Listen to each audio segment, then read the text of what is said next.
Hi, welcome to Pastor Talk. I'm Pastor Steve. You know, in the church today, we sort of receive, in most of the preaching, at least on TV, and even in many of our churches, we receive, the things that sound pretty good to us. God is a God of love, and He is. God wants to bless us, and He does. But we get so much of that, and you might say in our diet, that we get a little too much, I think, and it almost becomes like dessert. It's like we're just getting the stuff maybe that appeals to our flesh. It sounds good. I mean, doesn't it sound good that if you give, God will give it back to you? He wants to bless you and keep you healthy and whole and wealthy and wise, or whatever is taught. All kinds of good stuff, and a good majority of it is true. He does desire to bless us. He is a God of love. But we must be very careful, because we can't have a diet of just dessert.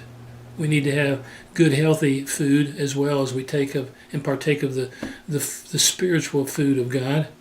And so today I want to read to you a text in which we get, some of the meat, you might say, some of the healthier balance that might keep us thinking correctly in our relationship with God. Most people don't want to hear that you should have a fear of God, but really that's what this text is primarily about, that we need to recognize that God is an awesome God and one that we should fear. He finishes the text with, whereby we may serve God acceptably with reverence and godly fear. There's a godly fear. I'm not saying you should fear God every minute. If you have a good relationship with God, you don't walk around in fear of God, because you know and feel and sense His love in your walk. But then he finishes out, for our God is a consuming fire. I'm going to read to you in verse 25. I can't read the entire text, it's just too much. He says, "See that ye refuse not him that speaketh."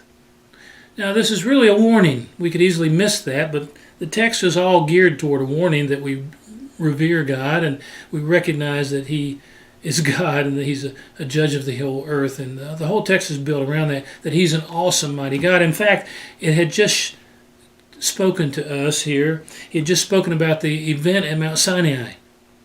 You see, at Mount Sinai, the earth shook as God spoke. Now, he's quoting from Haggai chapter 2 in the Old Testament, 500 years before Christ came. It spoke of the church age, the day when God would shake not only the earth, but the heavens also. Well, they understood, this is a Jewish church primarily, and many of them were turning from God. That's why I think the writer gave us this. In fact, if you read the book of Hebrews, there's 4 or 5 places where he's giving warnings, because they were turning back from Christ and the work of the cross, and they were turning back to their Jewish faith. And so this is a warning: refuse not him that speaketh. Well, he's speaking of Mount Sinai. It was a terrible day. They'd come out of Egypt. They were coming and excited because God had delivered them with 10 plagues on Pharaoh and the Egyptians, and He had delivered them from 400 years of bondage, and they're all excited. And they get to the foot of Mount Sinai, but God isn't quite the God they expected. He's a God that spoke from the mountain. The mountain was a fearful place. It was charged almost like with electricity. He uses words here. We're not going to read it all, but he uses words like the mountain burned with fire. Blackness, darkness, tempest. It's all gloomy type atmosphere, you might say, in the sound of a trumpet. And God spoke and the earth shook. I believe that they were so afraid because the earth shook like an earthquake. And maybe it was more than just a 7 or 8 earthquake, as we rate them today. But the earth shook, and I believe it was so fearful. The sight, the presence, the atmosphere charged with God giving them an awesome reverence for Him. They told Moses, don't let God speak to us anymore. If He speaks to us, we'll die. You do the speaking for Him, Moses.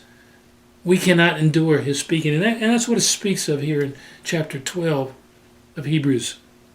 And then he comes into the text that we're reading. "See that you refuse not him that speaketh, for if they escaped not who refused him that spoke on earth, much more shall not we escape, if we turn away from him that speaketh from heaven, whose voice then shook the earth, but now he's promised, saying, Yet once more I shake not the earth only, but the heaven. The shaking is you might say, the focus of the verse. I believe that at the work of the cross, when Jesus died on the cross that day, it says the earth shook and the rocks split open. Even saints of old came out of the graves. We don't understand all that stuff, but it was a mighty, awesome moment. I am convinced, even though the word does not expound on it, but I'm convinced the whole world, the whole earth shook when Jesus died on that cross. But not only the earth, but the heavens also, it says here. I believe when the centurion said, surely this is Son of God, I believe he felt the earthquake just like they did at Mount Sinai, and he thought, surely this is the Son of God, and he believed.